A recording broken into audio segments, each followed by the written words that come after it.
मगर इंसान अजीब मखलूक है कि जब उसका परवरदिगार उसको आजमाता है कि उसे इज्जत देता और नेमत बख्शता है तो कहता है कि मेरे परवरदिगार ने मुझे इज्जत बख्शी, और जब दूसरी तरह आजमाता है कि उस पर रोजी तंग कर देता है तो कहता है कि मेरे परवरदिगार ने मुझे जलील किया। यूं नहीं,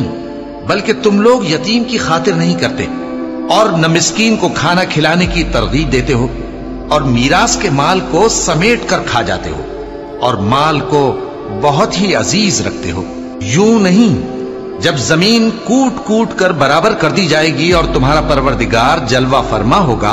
और फरिश्ते कितार दर कितार आ जाएंगे और दोज़ख उस दिन सामने लाई जाएगी, तो इंसान उस दिन सोचेगा,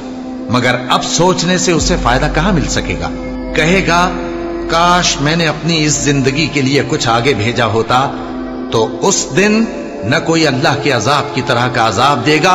और न कोई उसके जकड़ने की तरह जकड़ेगा। ऐ इत्मीनान वाली जान, अपने परवरदिगार की तरफ लौट चल,